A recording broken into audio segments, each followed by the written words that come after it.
forget to subscribe my channel Hang Duk Mana. Sas. Assalamualaikum, selamat datang lagi ke channel Hang Duk Mana. Mari kita dengar respon Datuk Kamal Amir tentang isu apa.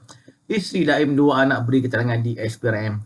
Isteri Tun Daim Zainuddin, Tuh Puan Naimah Abdul Khalid dan dua anaknya hari ini hadir di Ibu Pejabat SPRM di sini dipercayai bagi membantu siasatan berkaitan bekas Menteri Kewangan dan Ahli Perniagaan itu. Okey tuan, mari kita dengar respon daripada Datuk Kamal Amir di akhir kita komen macam biasa. Isteri daripada Tun Daim Zainuddin, iaitu Tuh Puan Naimah Khalid bersama dengan dua anaknya turut berada di pejabat SPRM untuk memberi keterangan, penjelasan berhubung dengan siasatan SPRM. Lebih-lebih lagi tentang yang menyentuh soal bangunan Wisma Ilham.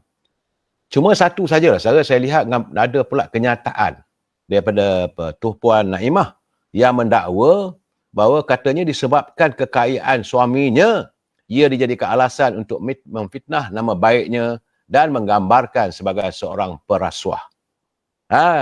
Dalam satu kenyataan dibaca tadi, kini katanya wujud kempen memutarbelitkan maklumat dan persepsi yang dijalankan bagi memberi gambaran bahawa beliau seorang yang korup semata-mata kerana sangat kaya.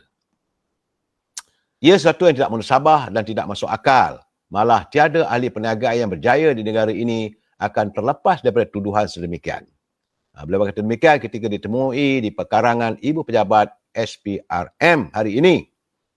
Saudara, ini isunya kerana Tun Daim menghadapi tuduhan berkait dengan transaksi korporat bernilai 2.3 bilion pada tahun 1997 yang membabitkan syarikat Renong Berhad dan United Engineers Malaysia Berhad, iaitu dua entiti yang juga merupakan bekas tonggak perniagaan yang dikaitkan dengan UMNO ketika Parti UMNO mentadbir negara saya. Bagaimanapun, siasatan kesinambungan daripada pendedahan dokumen sulit oleh International Consortium of Investigative Journalists ICIJ juga berhubung tentang Pandora Paper. Itu keadaannya. Jadi Tuh Puan Naimah bersama dua anaknya iaitu Muhammad Amin serta Muhammad Amir. Dia tiba di pejabat itu sekitar jam 10 pagi tadi untuk direkodkan keterangan. Belum ada tuduhan. Belum ada tuduhan yang spesifik lagi, baru nak disiasat. Jadi kalau tiba-tiba mengatakan terus terjah, kata Datuk Seri Anwar Ibrahim, iri hati, bermusuh dan sebagainya, saya kata tak patutlah. Saya rasa semua warga kita harus berlapang dada. Bila SPRM siasat, biarlah disiasat. Dan kalaupun dihadap ke mahkamah, kita mesti pegang pada prinsip no one is guilty unless proven by the court. Dan saya juga mengharapkan agar warga kita tidak tenggelam dalam persepsi yang bukan-bukan, saudara. Kadang-kadang kita persepsi ini mewujudkan mahkamah rakyat. Ini yang menjadi masalah. Baru siasat sudah kita rasakan bersalah. Itu tak betul, saudara. Dayang Selha, terima kasih. Line clear, saudara Hazamadin. Saya terus terang saya katakan, saudara, saya biasa berbual dengan Tun Daim, tidaklah pula saya mengatakan bertanya soal harta dan sebagainya. Dan memang beliau memang kaya. Pada tahun sekitar tahun 80-an, 90-an, pasaran saham begitu banyak menguntungkan. Saya tidak mau menyebelah mana-mana, tetapi apabila SPRM membuat siasatan, kita harus berlapang dada. Kita terimalah. Kalau okey, okeylah. Kalau tak okey, tak okeylah. Kalau SPRM ada kes, tentulah dia akan bawa kes ini ke mahkamah.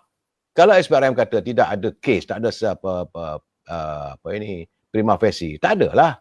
Jadi sebab itu saya mengharapkan agar teman-teman, rakan-rakan yang berhampiran dengan Tun Daim, janganlah membuat spekulasi yang bukan-bukan terhadap kerajaan Madani.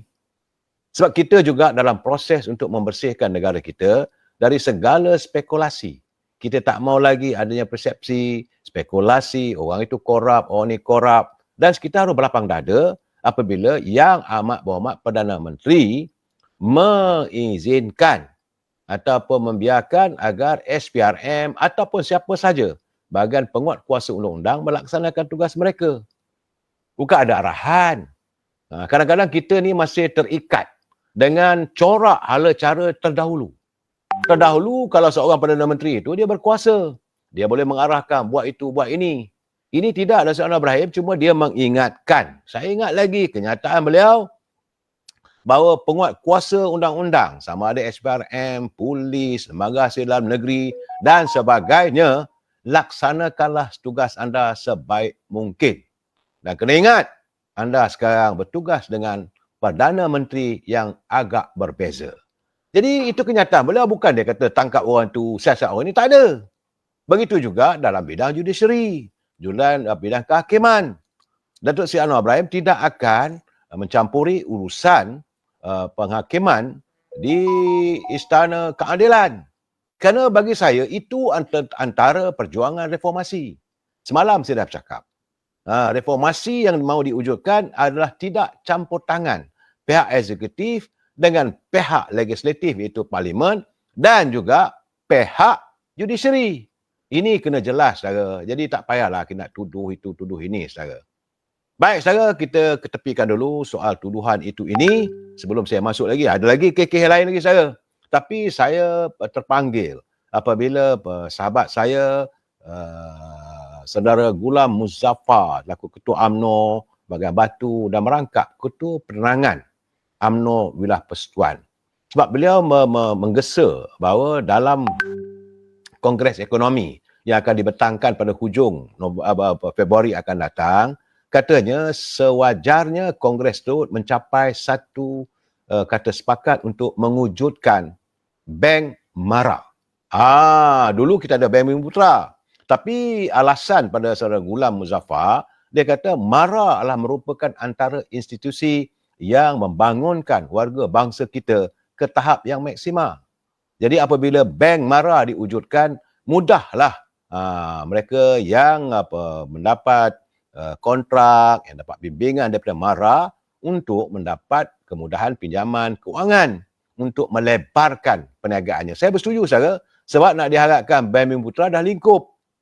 Kita pun tahu siapa yang melingkupkannya. Tak payah nak kita sebut. Yang sudah tu sudahlah. Tapi Bank Mara ini adalah yang terbaik. Sebab Mara juga mempunyai institusi-institusi kewangan, saudara. Jadi Mara boleh jadi sebagai pemangkin untuk kepentingan dan dekat di hati rakyat, khususnya warga bangsa kita. Jadi kata saudara Gulam Muzaffar, kewujudan Bank Mara secara tidak langsung akan bertindak dan berfungsi lebih sistematik dalam pengurusan pembiayaan, deposit produk perbankan, seperti insurans, pelaburan dan lain-lain yang memenuhi syarat patuh syariah yang boleh ditawarkan kepada hanya orang-orang Melayu dan Bumiputera saja. Itu katanya. Dan beliau yakin rakyat boleh berjaya pada awalnya jika ditubuhkan pada tahun 1954 hanya sebuah koperasi saja. Kini Mara menjadi macam seperti bank rakyat. Bagaimana bank rakyat boleh berjaya yang awalnya ditubuhkan pada 1954 hanya sebagai sebuah koperasi, kini menjadi bank koperasi berteraskan syariah Islam terbesar dalam negara dengan jumlah aset terkini terkumpul lebih daripada 120 bilion. Jadi sebab itu saudara Gulam Muzaffar yakin kalau dapat diwujudkan di bawah Mara ini, kerana banyak ada anak syarikat yang berteraskan kepada kewangan seperti Mara Incorporated, Mara Corp, RCB dan lain-lain yang boleh disatukan dan diserapkan di bawah bumbung Bank Mara supaya ia lebih efektif. Itu pandangannya. Saya melihat itu pandangan yang baik, saudara. Begitu juga saya ingin menyarankan, ini saranan saya, selain daripada mewujudkan Bank Mara, ini dalam Kongres Ekonomi Bumiputera yang akan diadakan dalam bulan Februari nanti, wajar juga untuk kita meminta supaya Mara menubuhkan rangkaian hospital macam Hospital Satu Malaysia, saudara. Kenapa saya mencadangkan ini? Sebab Mara juga mempunyai rangkaian pusat pengajian sekitar dalam 200 lebih. Pusat pengajian tinggi yang ditaja oleh Mara.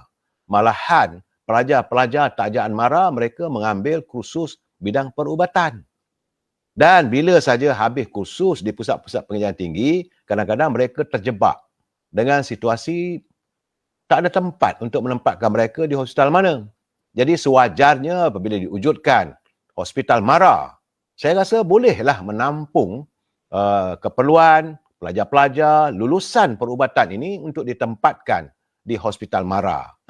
Jadi boleh dengan harga yang murah sebab untuk warga bangsa kita. Menggantikan Hospital Satu Malaysia yang ditutup oleh rejim Dr. Mahathir sebaik saja mereka berkuasa. Hospital Satu Malaysia yang diasaskan oleh Datuk Seri Najib akhirnya tinggal nama saja. Adalah 1-2 tempat tapi tidak lagi berfungsi sebagaimana yang kita harapkan. Jadi saya menyarankan sempena Kongres ekonomi yang akan diadakan pada bulan Februari, Kongres Ekonomi Bumi Putra nanti, kalau boleh para peserta masukkanlah saranan supaya diwujudkan sebuah hospital MARA. Sebab MARA di seluruh negara saya, melangkaui Sabah dan Sarawak pun ada juga. Saudara Sam tahu dia kata benda dah berpuluh tahun, akta belum dikuat kuasa. Lagi nak ambil tindakan apa benda ni saudara?